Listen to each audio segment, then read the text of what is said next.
underneath. Go ahead. Right, that's what I meant to do. That, Yeah, you're good. am I good with that? Yeah. Yep. Yeah. Sorry, thanks. It's okay. Yep.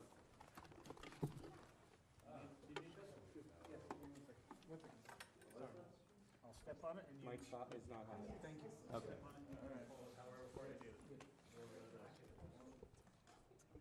Perfect. Thanks, Todd. You all good?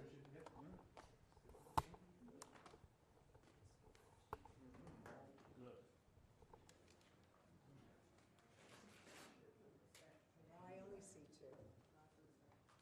Yeah, okay, so here you go, Melissa, 1, 2, 3, 4, 5. Now I see two and one. Now I see everything. Okay. I'm gonna step in and go like this.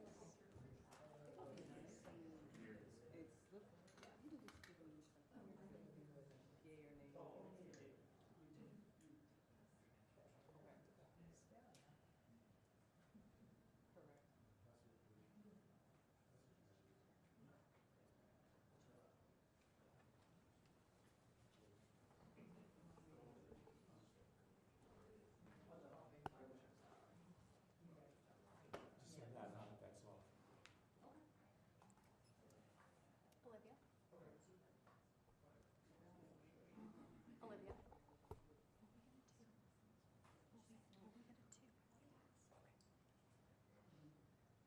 Olivia? Two, audio check 1, 2, 3. Thank you. Check 1, 2, check 1, 2. Thank you from head on. Okay. You good, Zavi? Check 1, 2. Audio check 1, 2, 3. Audio check 1, 2. Hey, hey. Good. All right.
No, I'm just saying.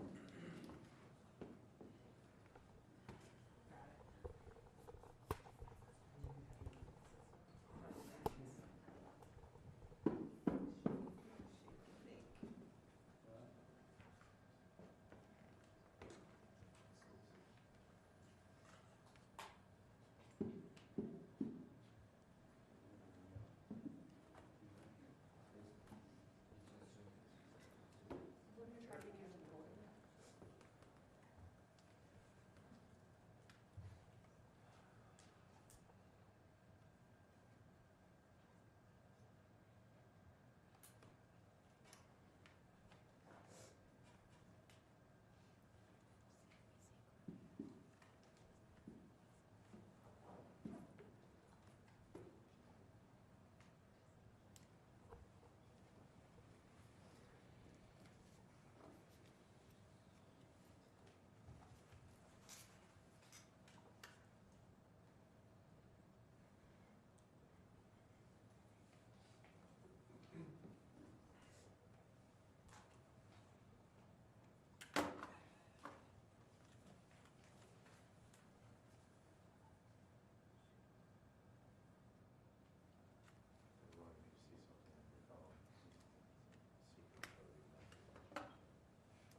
It's them. Fox is saying that we're taking hits. Somebody watching on Fox. We got 2 minutes? We got 2 minutes? Yeah.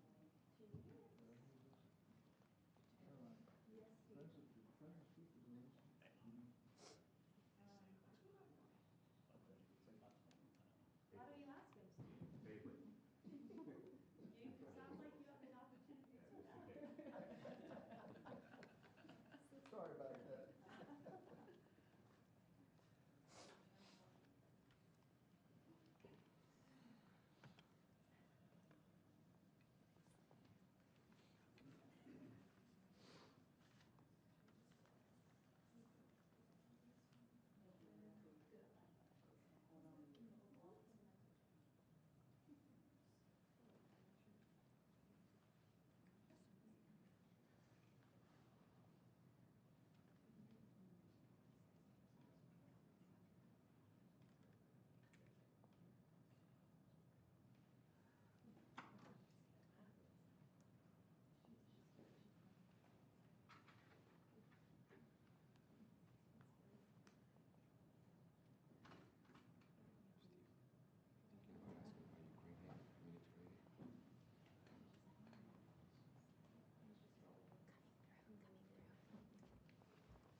Is someone reporting he spoke to Zelensky?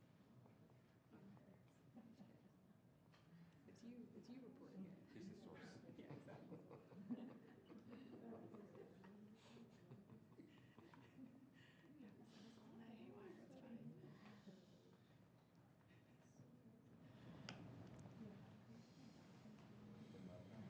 send us all that haywire, it's fine.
Hello, everybody. Thank you very much.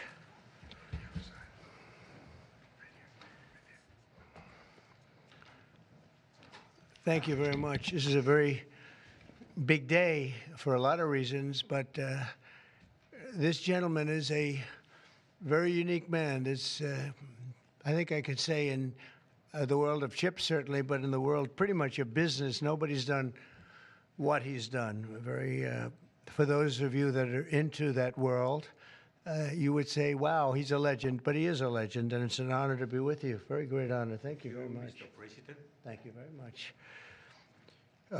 Welcoming from TSMC, which is the biggest there is at a level that you can't even calculate, frankly.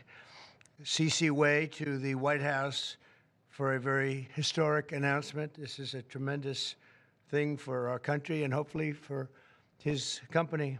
We're also pleased to be joined by Commerce Secretary Howard Lutnick and White House AI and SIP, the crypto czar David Sachs, another two very highly respected people. It's great to have you guys involved. And David, thank you very much for coming on. David is sort of the king of intellect in that world. We have some good people. Today, Taiwan Semiconductor is announcing that they will be investing at least $100 billion in new capital in the United States over the next short period of time to build state-of-the-art semiconductor manufacturing facilities. I think mostly it's going to be in Arizona, which is what I understand, which is a great state. I like it because I won it, but I won most of them, actually. So, but I did. We won it, and we won it big. The most powerful AI chips in the world will be made right here in America, and it'll be a big percentage of the chips made by his company. But as you know, they're based mostly in Taiwan, and they're far and away the biggest. There's nobody even close. This $100 billion in new investment will go into building 5 cutting-edge fabrication facilities in the great state that we just discussed, Arizona, and will create thousands of jobs, many thousands of jobs, and they're high-paying jobs. In total, today's announcement brings Taiwan Semiconductor investments to about $165 billion they've started already. Among the largest new foreign direct investments in the United States, Apple, as you know, made a big announcement last week of $500 billion, and we have some others that have announced. We have many that want to announce. But I don't have time to do all of these announcements, I tell you. But for you, I'm doing the announcement. Thank you. This will create hundreds of billions of dollars in economic activity and boost America's dominance in artificial intelligence and beyond. Semiconductors are the backbone of the 21st century economy, and really, without the semiconductors, there is no economy. Powering everything from AI to automobiles to advanced manufacturing, and we must be able to build the chips and semiconductors that we need right here in American factories with American skill and American labor. And that's exactly what we're doing. As you know, Taiwan pretty much has a monopoly on that market. And I think pretty much is not a term that's even appropriate. They do have a monopoly. And this is a tremendous move by the most powerful company in the world. It's a matter of economic security. It's also a matter of national security for us. And at the same time, Mr. Wei will be able to diversify and have his a tremendous presence in another place, and a very safe place. And I want to thank Taiwan Semiconductor for doing the announcement. And I'd like to ask Mr. Wei to say a few words, if you might. And I'd also like to ask Howard and David, you can say a couple of words, but maybe you should go first, because right now, he's the most important man in the room. I'm sorry, fellas. Please. Thank you very much. Thank you, Great Mr. honor. President. Thank you. I'm a little bit nervous, so I have to pull out my piece of paper. Mr. President, Secretary Lutnick, and David, I didn't know that your title, but okay. First, I want to say thank you to Mr. President to give me this opportunity to announce our big project in the U.S. TSMC is the world's largest chip manufacturing, funded by Dr. Morris Chang in 1987. It's now at the forefront of semiconductor technology, supporting AI advancement and industry growth. In fact, I would like to wind back the time that in 2020, we have to thank President Trump's vision and his support. So TSMC start the journey of establishing the advanced chip manufacturing in Arizona. And now, let me proudly say, now the vision become reality. In Phoenix, Arizona, with 3,000 employees, we are producing the most advanced chip made on US soil. With the success of our first fab, so we are now very happy to announce we are going to invest additional $100 billion US in addition to our current $65 billion US investment in Arizona. We are going to build 3 more new fabs after we promised 3 fabs already, and another 2 very advanced packaging fab, and most important, R&D center also in Arizona. For this, all the investment, $165 billion, is going to create thousands of high-paid jobs, as the president just announced. And we are, most important, actually, we are going to produce many AI chips. We are going to produce many chips to support the AI progress and to support the smartphones progress.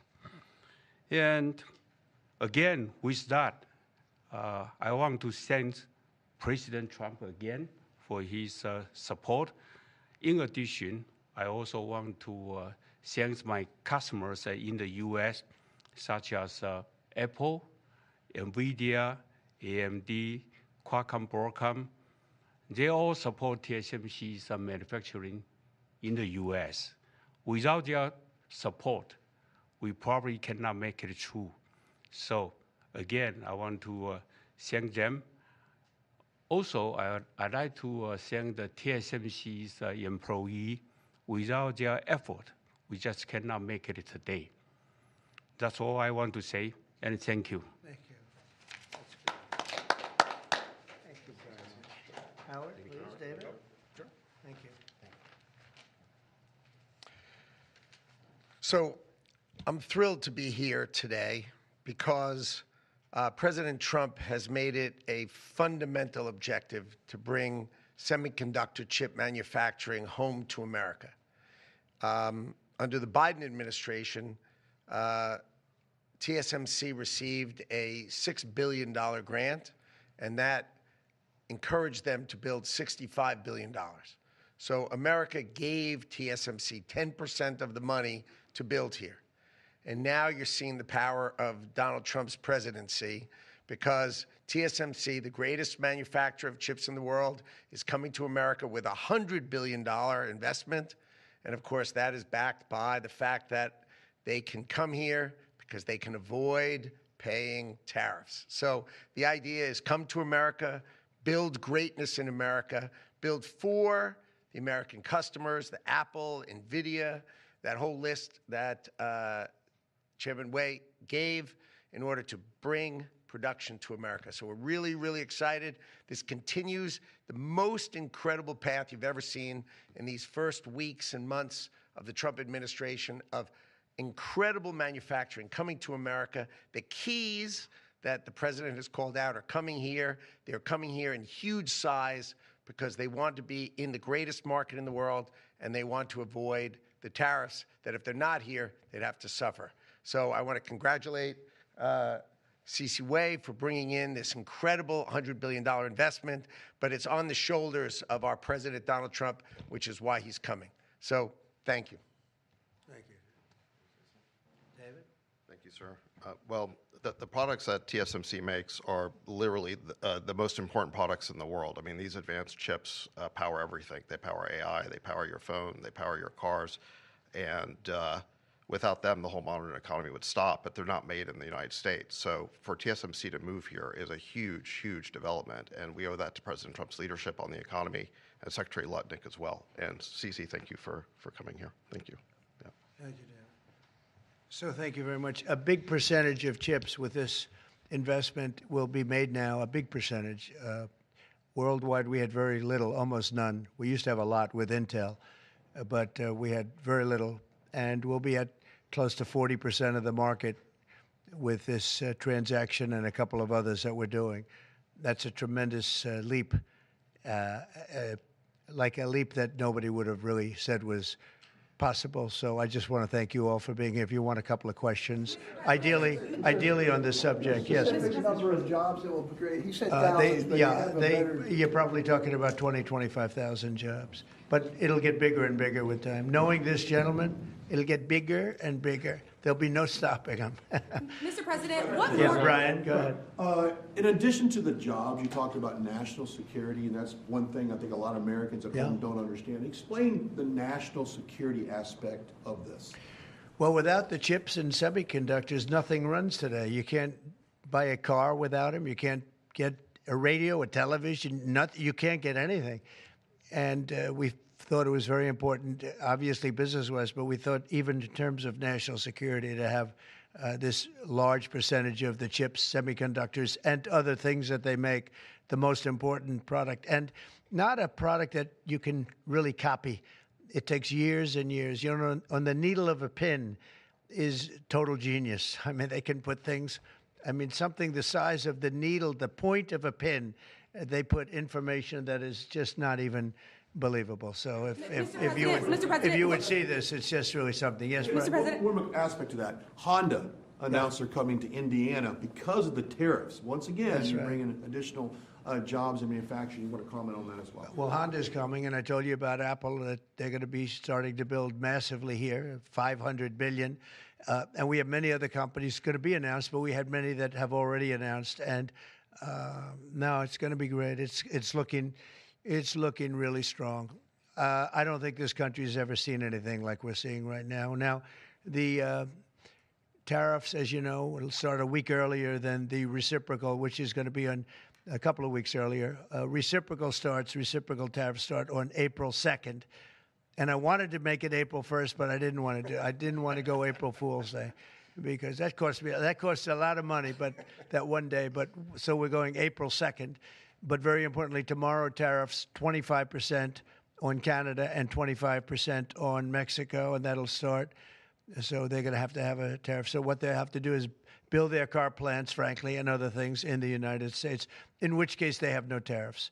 In other words, you build, and this is exactly what Mr. Wei is doing, by building here. Otherwise, they'll build, if they did them in Taiwan to send them here, they'll have 25% or 30% or 50% or whatever the number may be someday.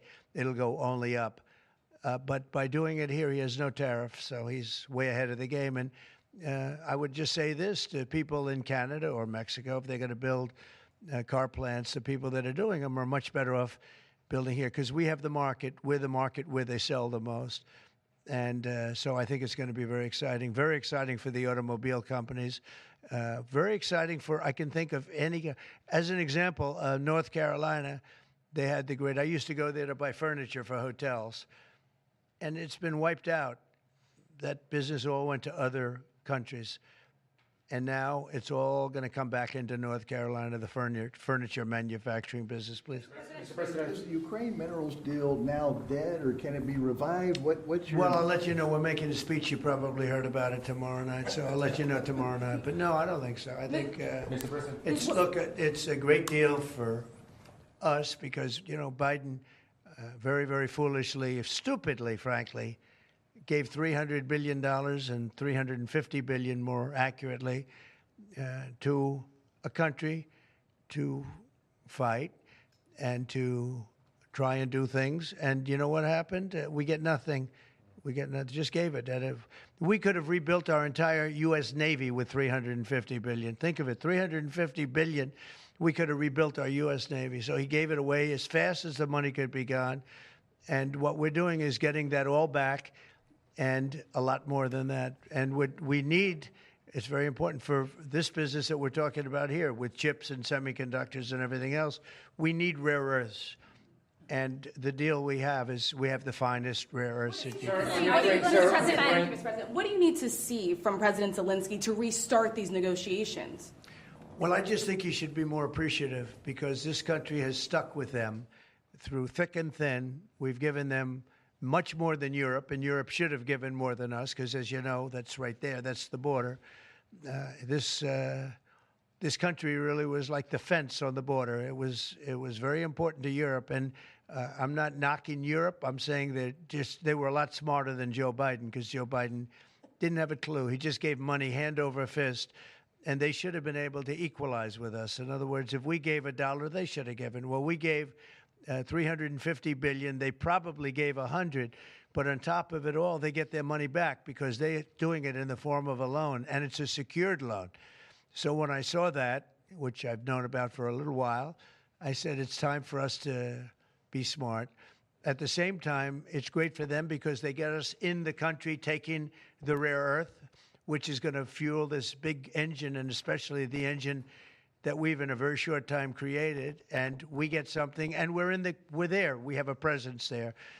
With all of that being said, I want one thing to happen. I want all of those young people to stop being killed. They're being killed by the thousands every single week. Last week, 2,700 were killed. 2,700 young, in this case, just about all young boys from Ukraine and from Russia. And that's not young people from the United States, but it's on a human basis.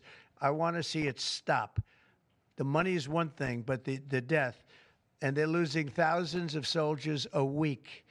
And that's not including the people that get killed every time a town goes down or a missile goes into a town. And I want to see it stop. Yes. Are you considering canceling military aid to Ukraine? And can we get a reaction to what the Prime Minister said, that your administration is bringing U.S. worldview in alignment with Moscow's? So this is a deal that should have never happened. This is a deal that would have never happened. And it didn't happen for 4 years. It didn't happen. It was never even close to happening. If I were president, it would not have happened. And October 7th would not have happened in Israel. And inflation wouldn't have happened. And Afghanistan, disastrous, the way they withdrew. Not the fact that they withdrew, but the way they withdrew would have never happened. And we would have had Bagram right now instead of China having it. It was 1 hour away from where China makes their nuclear weapons. We would have kept Bagram, one of the biggest air bases in the world. All of these things happened, and it's a shame. But it is what it is, and now we're here. I want to see it end fast. I don't want to see this go on for years and years. Now, President Zelensky supposedly made a statement today in AP. I'm not a big fan of AP, so maybe it was an incorrect statement, but he said he thinks the war's going to go on for a long time. And he better not be right about that. That's all I'm saying. This project, could this minimize the impact to the U.S. with chips should China decide to isolate Taiwan or China decide to take Taiwan? Well, it's a very interesting point. It's a great question, actually, but this would certainly, I can't say minimize. That would be a catastrophic event, obviously.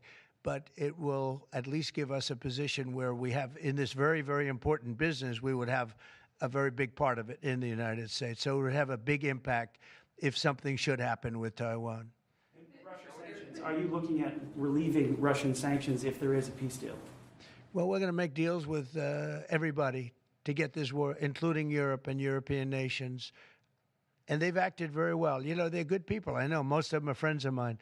The heads of state, the heads of the various countries, prime ministers from the different. I got four prime ministers and 5 presidents called me over the last 2 days, and they want to work it out. They want to get it worked out.